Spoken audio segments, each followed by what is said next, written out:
Hi guys, this is Triple Carlos. On today's video, I'm going to give you my review of WrestleMania 41, Night 1. So here we go, guys. I love Night 1. But I'm going to go backwards. Not in order by match. Not in order by order of match. I'm going to go backwards. Not in order by match like Night 1. So with that being said, here we go, guys. I loved the first match. The first match, to me, or the backwards way, I'm going to start off with Naomi versus Jade Cargill. I mean, this rivalry has been brewing, or kind of mysteriously brewing. But now that we know that Naomi attacked Jade Cargill in last November before Survivor Series, and the fact that Jade Cargill came back from that attack by Naomi at the Elimination Chamber and attacked her inside the Elimination Chamber. Even before the actual Elimination Chamber match began for the women's side of the Elimination Chamber matches, that night we knew, and the one person that was shocked in all of this was Bianca Belair. And I mean, who could blame Jade Cargill? I mean, what Naomi did is inconceivably wrong. I think for her sake, dumbass soup, and she's married into a family that is not dumb. Although some of her family members are dumb. Meaning The Rock. The Rock is dumb. He's dumb as soup. And I don't know why he's CEO of TKO / WWE, but he's not even around.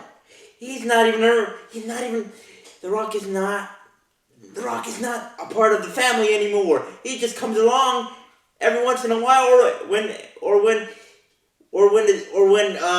his bald head is unshiny anymore, and he needs the light of WWE lights, and obviously camera lights of all of us. But anyway, I'll get to him in the next video. In my next video, meaning Night 2. But anyway, this match was great. Naomi looked like you said in the match package. Proceed with caution. She looked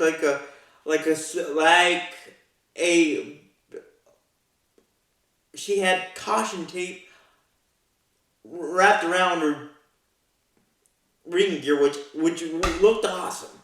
But going into the match, guys, it was a great match. Jade Cargill showed that she was strong, agile. And at the end of the match, Jade Cargill was on top. Now, here are my predictions for the upcoming storyline regarding Jade and Naomi. I think Naomi will have some reinforcements in this storyline, meaning that she will be the leader, maybe, or co-leader of the first ever the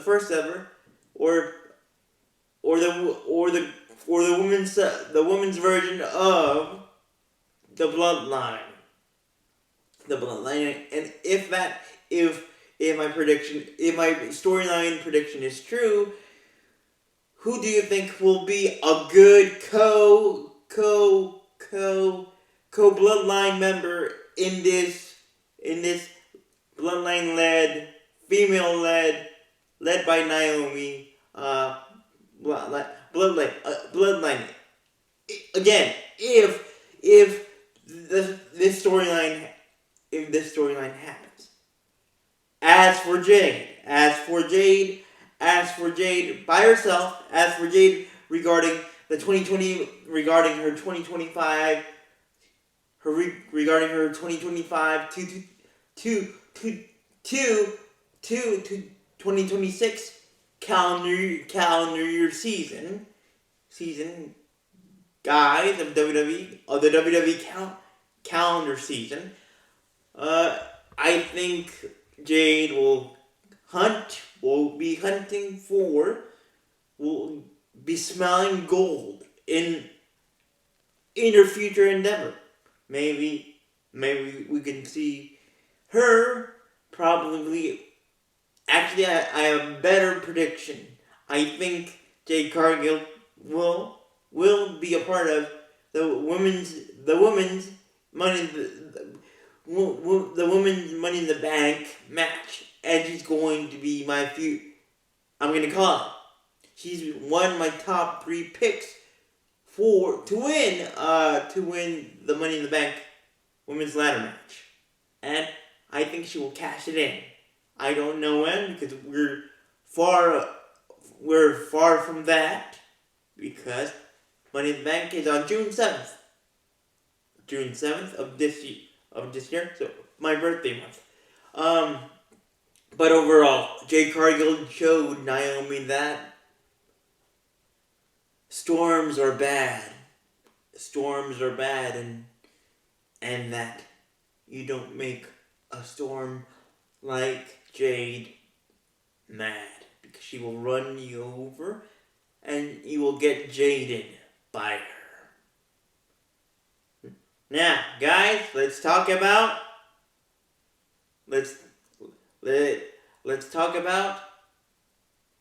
Rey Mysterio versus El Gran Americano.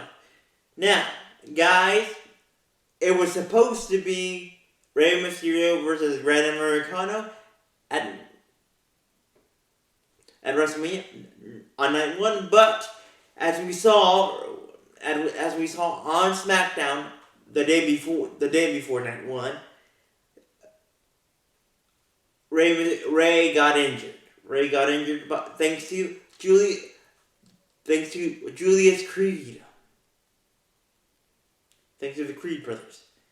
To be more specific and accurate, and to be on target, Julius Creed. And sadly, we didn't get to see a cool entrance by Rey Mysterio, but he was able to pick his replacement, and his replacement was the new kid on the block regarding SmackDown, and Pentagon's brother, Rey Fenix. So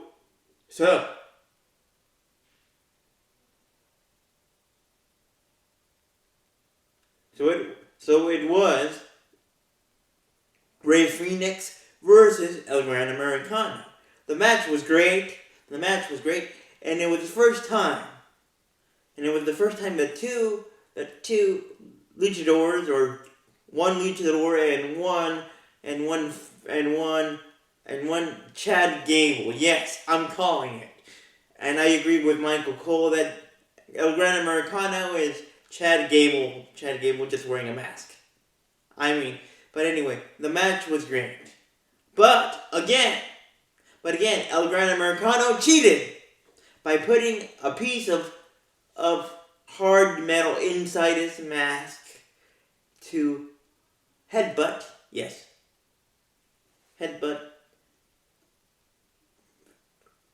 Rey Fenix.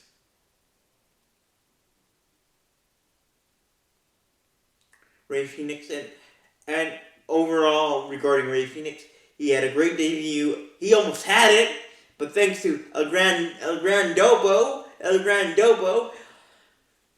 Dopo, tragically, Rey Fenix didn't win in his WrestleMania debut. But one thing good came out of this, guys. Now, this involves WrestleMania, but not inside, not the action inside the ring. On Saturday, in the pre-show, Triple H, and I'm not gonna call you Paul because, no, I'm not gonna call you Paul. Triple H announced, WWE announced / Triple H that guys, we're growing our family. Actually, we're expanding it. We're growing. WWE bought Triple A, the most famous, one of the most influential lucha libre companies in Mexico. Obviously, they have their own version of WrestleMania. Yes, Triple Mania something. Triple Mania or in Spanish Triple Mania, which is basically triple mania in English with a number attached to it. Just like WrestleMania. It's the biggest event in Triple A's history. It's like WrestleMania but for Triple A. And now that WWE has bought Triple A, we will see a lot more of masks. And one thing that we won't see, or one thing that Tony Khan is crying about and curling his hair out in the bad way, is that Tony Khan, he's losing it. AEW is losing their minds. Because with this guys, with Triple H joining our beautiful family of WWE as a whole, it's great for us. Bad for them. Because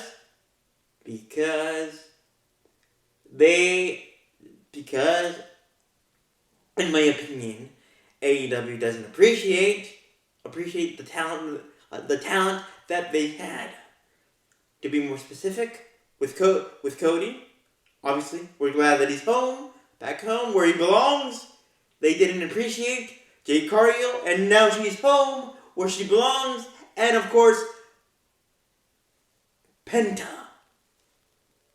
He belongs in his new home, and I hope he stays. And to all the wrestlers that are listening to me out there, that are part of AEW. Yes, I'm talking to you, Chris Jericho or Christopher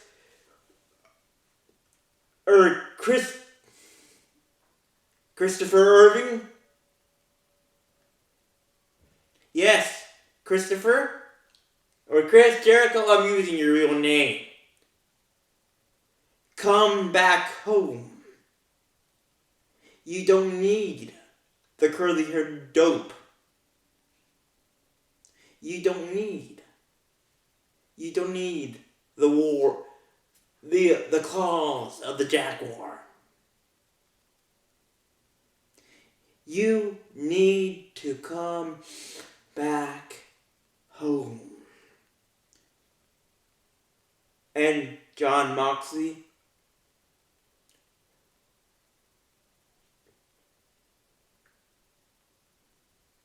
Renee Young, yes.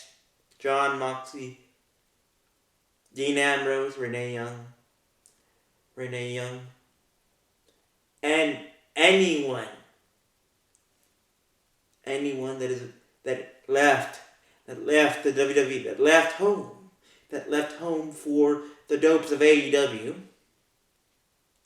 to work for a curly-haired dope as Tony Khan, come home. You deserve better. We have better leadership. Y2J, I need the highlight reel. We need you. We need the walls of Jericho. We need the lion tamer. We need the moonsault. And guys, to be more specific about this, we are already seeing cracks in AEW's magical armor. Rusev, yes, Miro.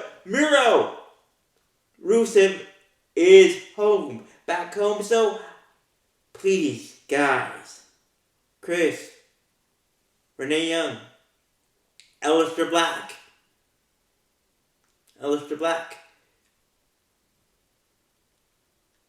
come back home where you belong. You don't belong in Florida. You don't belong with the claws of the jaguar. Come back home. We will welcome you with boos and cheers. And guys, and to my fellow WWE fans that might have fallen, that are still under the spell of AEW, maybe. Guys, come home. You deserve to come home. Come back home.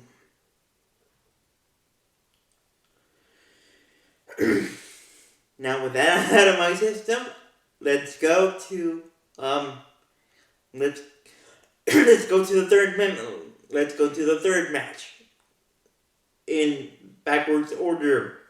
Tiffany Stratton versus Charlotte Flair for the Women's WWE Championship. I mean, this match was great. First, let's talk about the entrances. Tiffany Stratton came out like a Barbie doll. The entrance was great. The match was great. Charlotte's entrance was even more awesome. Now let's get into the match. The match was great. Tiffany Stratton showed that she could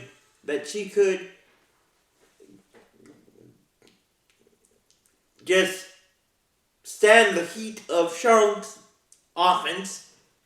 Also, Charlotte could stand the heat of Tiffy Time's offense, but at the end of the day, I thought that Tiffy would lose her WWE Women's Championship, but she didn't. She proved Charlotte wrong. She stood toe to toe to the 14-time WWE 14-time Women's Champion overall, if we count her World Heavyweight Championships, her Women's World Heavyweight Championship wins that Charlotte's, and then comes out to 14. But Tiffy showed that she could stand the heat of Charlotte's offense, and at the end of the day, at the end of the match, Tiffy Time got some more clock to her time.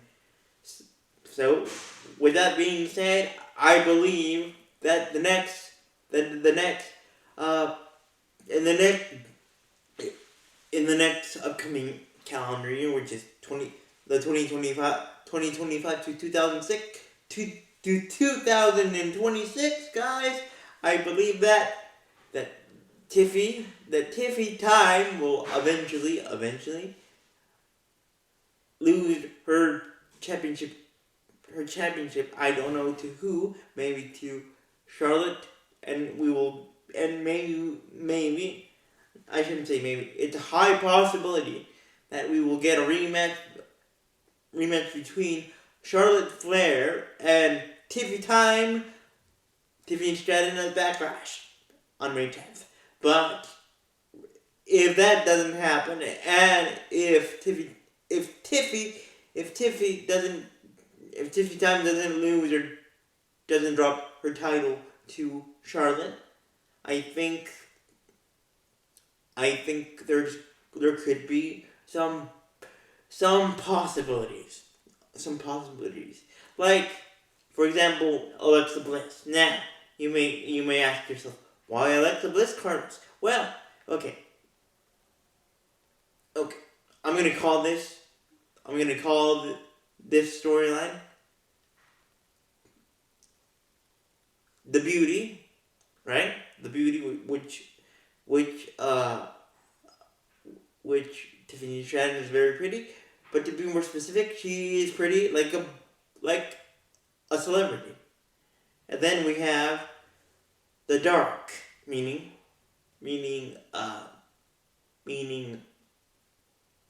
Alexa Bliss.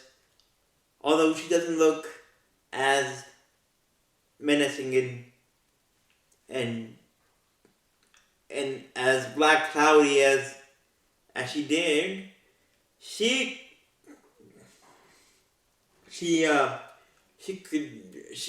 Alexa could turn can turn dark again, and she could be, and the rumor is, guys, that she's rumored to be connected to the Wyatt Six. So if she goes dark, meaning to her Wyatt Six stage, of mindset of darkness and creepiness and awesome creepiness, I think that would be a perfect storyline. And if that happens, we will see the beauty of Tiffy Time fall into dark times with Alexa Bliss as WWE Women's Champion. WWE Women's Champion.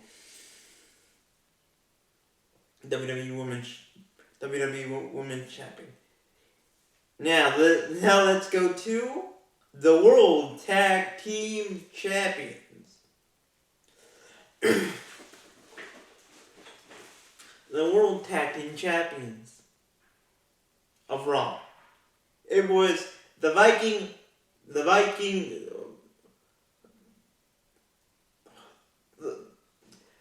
Raiders / War Raiders versus the New Day. Now, for the past few months leading up to WrestleMania 41, the New Day has become a laughing stock. Has become a laughing stock / booing stock for a good reason. They kicked their best friend and brother and co-founder of the New Day, Big E. Now, Big E is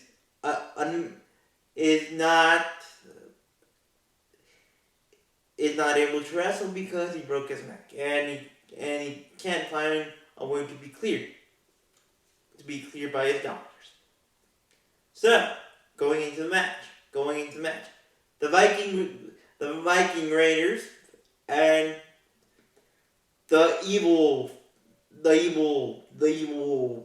or this evil metamorphosis of the New Day, heel metamorphosis of the New Day, faced off on Saturday, night 1 of WrestleMania 4, the World Tag Team Champions.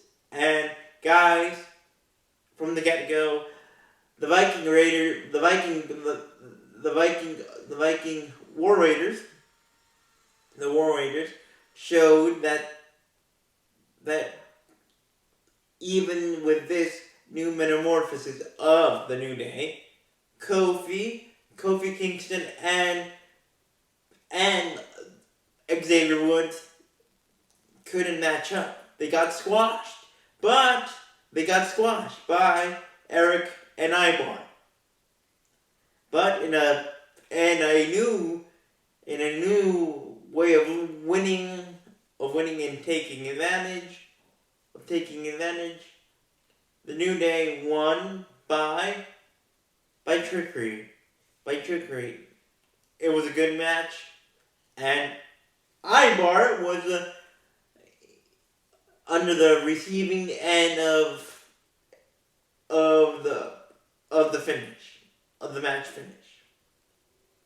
So Kofi Kingston had grabbed Ivar's boot for it, so he could not kick out. So now, guys, we have this new heel metamorphosis of the New Day, and I believe, and here's what I believe, and this is coming from my heart and my WWE fan idea and mindset or mind, that the New Day, we will have a horrid time with them as World Tag Team Champions. We will boo, but in every boo there's one cheer, guys, and that cheer will be that Big E, that Big E will return with, maybe I shouldn't say will return. Perhaps there could be a bootio of a miracle, and we will get to see Big E soon rather than later, and come back stronger with obviously with a better neck, and he will come out and he will come with a new partner, and this is my hope that first Big E and his new partner, whoever that might be, will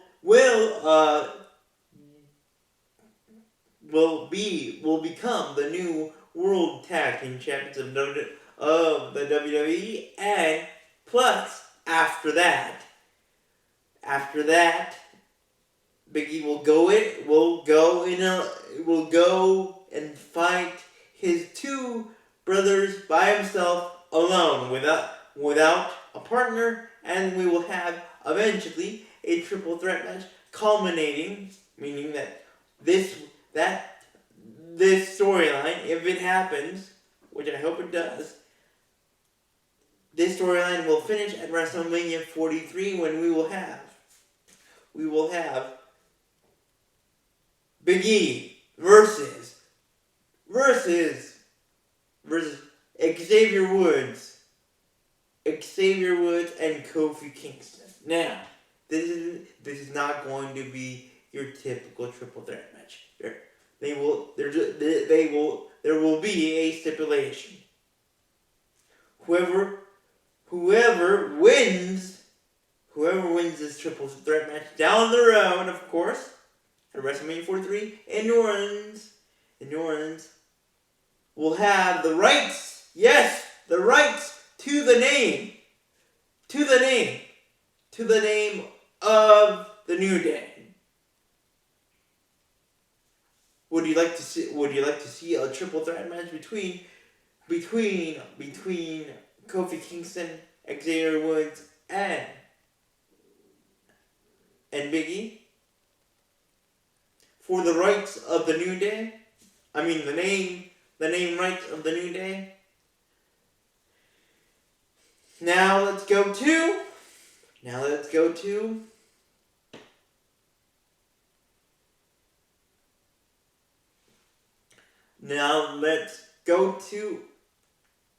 LA Knight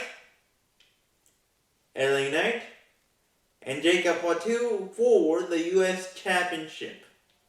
Now, LA has been a great champion, has been a great U.S. a great U.S. champion, but there has been a big roadblock in his way. Obviously, dealing with the new bloodline, or the new wimpy bloodline. And one of those obstacles is Jacob Fatu, the Samoan hairless werewolf. The Samoan hairless werewolf, guys. And I mean, the match was great. LA Knight did something that I thought I would never see. He caught, yes, he was able to telegraph or counter Jacob Fatu's an attempt at a moonsault, and caught him in midair and performed a full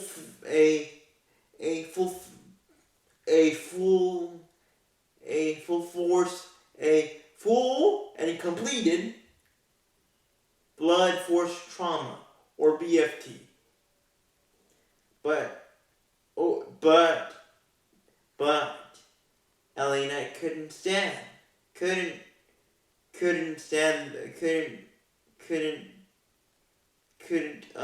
stop the power of Jacob Fatu.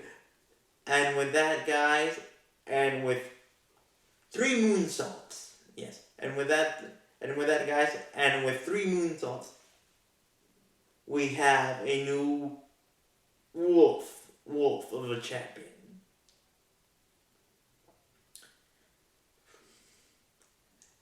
Now,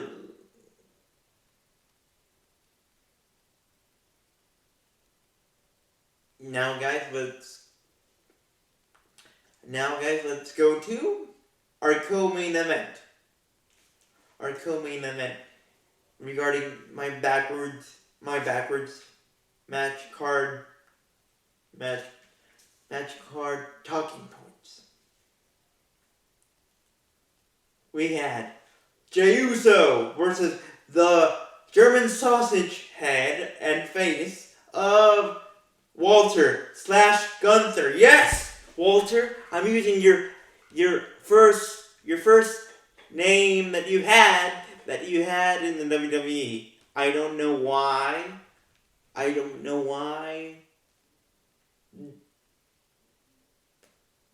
The WWE execs decided to change your name, but either name means that you're sausage, that you're a big sausage crying face, and crying sausage face, and you have a big sausage head.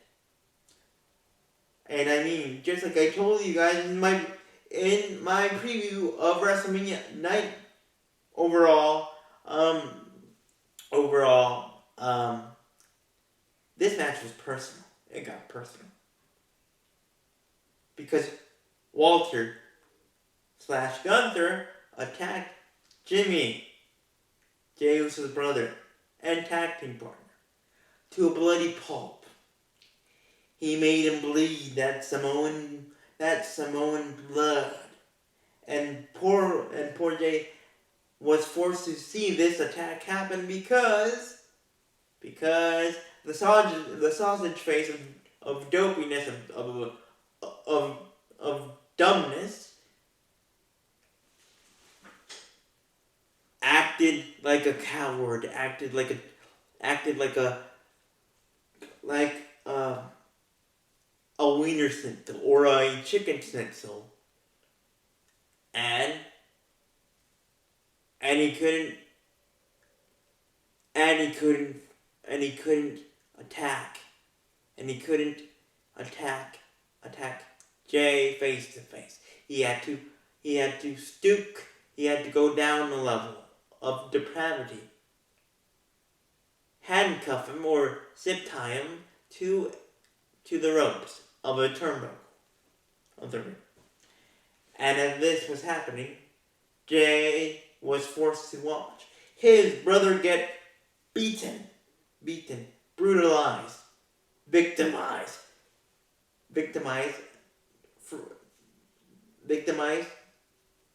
and thanks to the big sausage of dopiness, of of of of dumbness, Walter/Gunther. But at the end of the day, guys, guess who got the last laugh? Walter. Yes, yes, yes. Jey Uso. How about that? By the way, Walter, I have a little stat for you. You have the current worst record in WrestleMania. It seems like every time that it's time for WrestleMania or WrestleMania season, you come up short. You come up short. You come up short. Just like your nose is short. Short and ugly to look at. Ugly to look at, metaphorically speaking. You can't handle the pressures of WrestleMania. You are the biggest loser in WrestleMania history. Because your current record at WrestleMania is 2-0. You are nothing in WrestleMania. You are nothing. Yes, you might be bigger. You might be more European right now. More European right now. You might be the most unbearable, the most conniving, the most unbearable champion that I have ever watched in my WWE fan career. But you have the worst record in WrestleMania history for now. What I mean is that the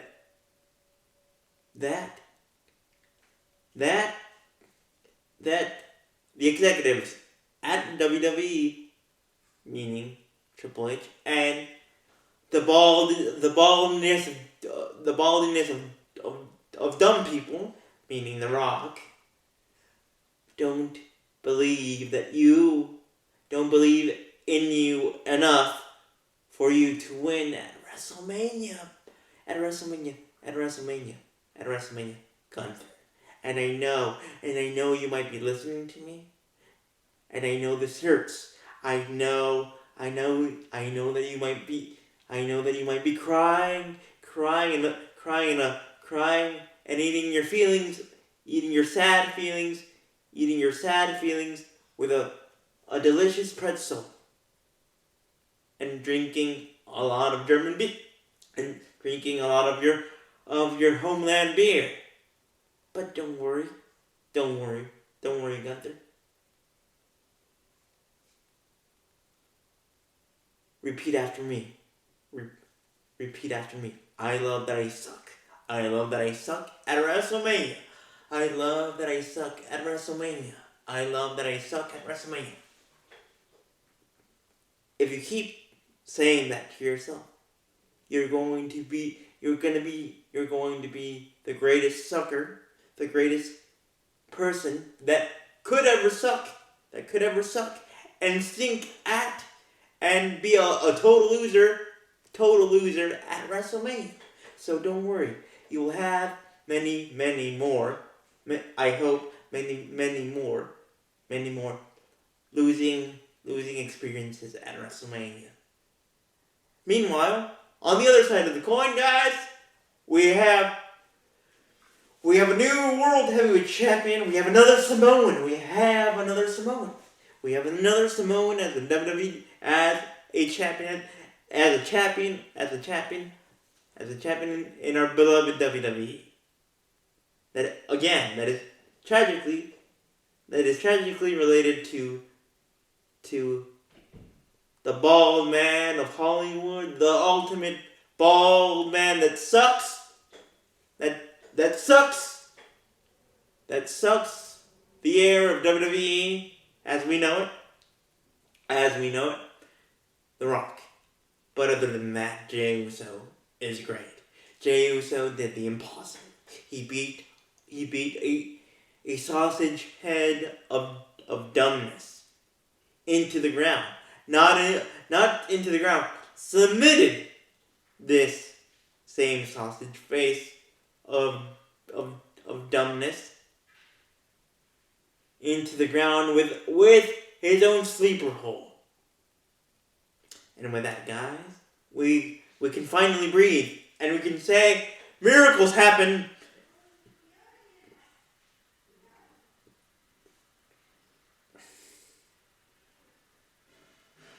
Miracles happen. Miracles happen because good always defeats bad. In some cases, just like this one. Now, let's go to the main event. A triple threat match between the tribal chief of dumbness and cry and a sea of tears. I mean, a sea of tears of last year and this year too. Roman Reigns versus CM Punk versus Seth freaking Rollins. Now, guys, to give you a short context or semi-short context of this matchup. Guys, this is the first match in 10 years. This is the first triple threat match in 10 years that didn't involve a championship in the middle. It was a simple grudge triple threat match. But there was turns. There was a lot of stuff. Obviously, Roman Reigns versus Seth Rollins versus CM Punk. Now to give you a full context of the three people, of the three superstars that we saw in this main event. Seth freaking Rollins. Now let's start off with Seth. Seth has been crying his Iowa Hawkeye tears and blabbering his mouth that he hates CM Punk and that he shouldn't have come back. That he shouldn't have come back home after 10 years after he left. He left us 10 years ago for the curly hair wannabe company of AEW, of Tony Crying Baby Khan. But guys, we can forgive him, and we did. But there's one problem with Seth. Seth can't handle the fact that Seth is the architect. I get it, and a visionary. But you know what's bigger? What is a better and bigger word? A bigger moniker, I believe, than a visionary or an architect? That's right, best in the world. And that has been eating at Seth Rollins' stomach, him alive. It's been like a grease ball growing inside of Seth, festering and building up hatred for CM Punk. And we would get this hatred to spill out and spray us with awesomeness in the main event. Now let's go to the other participant, CM Punk. CM Punk, again, just like I said, came back home came back home where he belonged, where he belongs, instead of with that curly hair, with that curly hair, with that man with curly hair company. And you know why he did it? Because he got tired of Tony Khan, of his of being conned by Khan with a K. With a K. And he knew that there was a new head dude, a new co-head dude, and a new bald head dude of the head of the company, with, of course, with the umbrella of TKO attached to it, meaning Triple H, and of course the final bald dope, The Rock. But anyway, CM Punk came back for one reason. For actually two reasons. Main event WrestleMania and become WWE Champion or World Heavyweight Champion again. And again, that pure ambition, that comeback ambition of CM Punk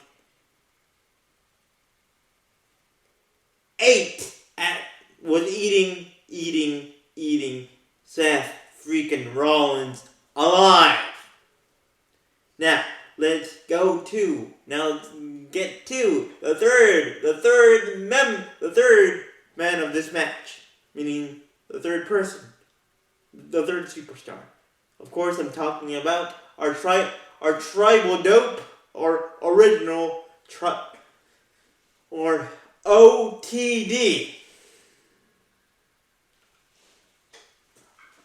OTDC.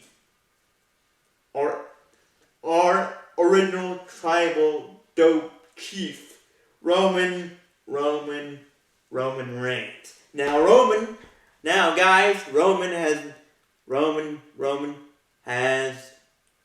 Roman last year took a break and took a sabbatical because he was crying and eating a lot of pie, eating a lot of humble apple pie and crying into the pie over losing the WWE Championship against the American Nightmare Cody Rhodes last year. But the one person that Roman Reigns thought that could never betray him was his walrus, his wise man, his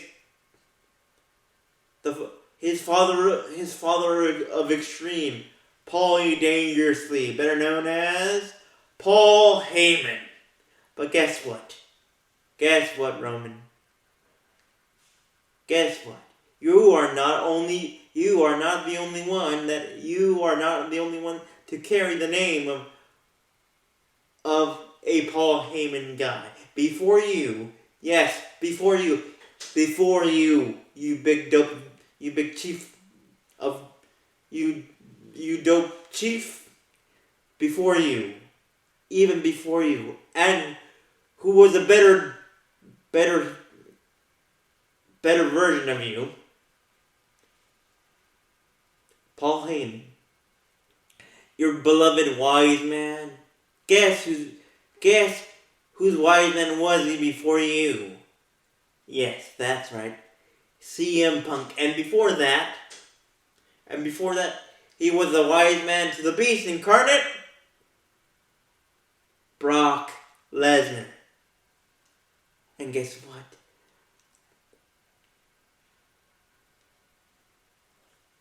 Paul Heyman your beloved Paul Heyman, your trusted friend, and again, your wise man, owed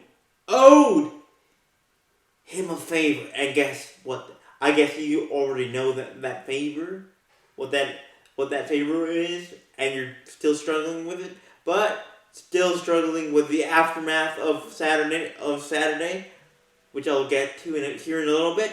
But don't worry. You could cut. Here's what I want you to do. Roman. Cut your long hair. Cut your long and beautiful black hair. Short. Make it short.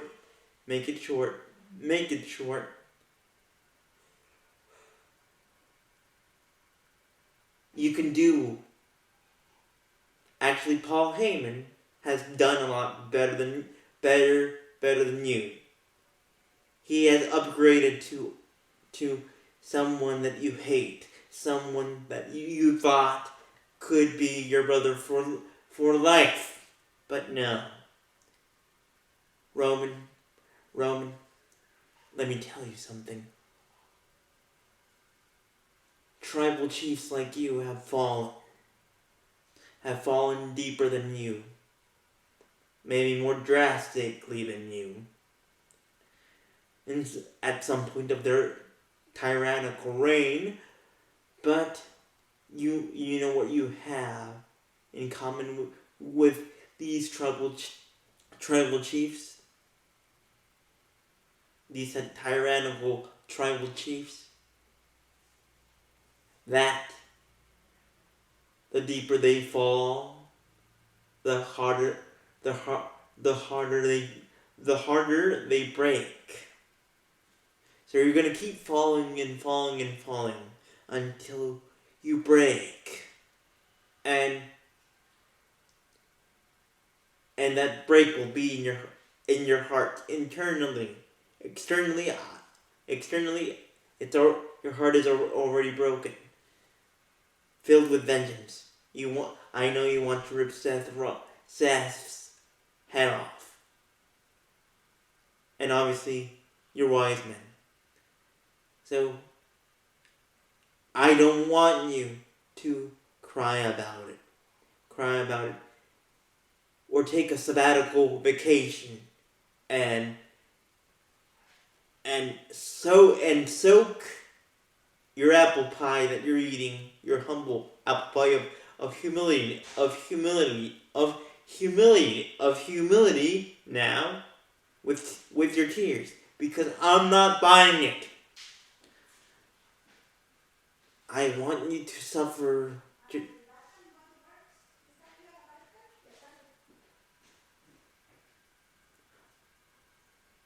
I want you to suffer just like the way that you made us suffer with your tyrannical long hair of reign. And when you're done eating your humble apple pie of humility, I'm not sure we will take you back. But if we do, I hope that this lesson of betrayal serves you as a lesson for you, that you shouldn't turn yourself into a tyrannical dummy, just like you did, and appreciate us more. Appreciate the people that loved you the most, meaning us, the fans. So, just keep on falling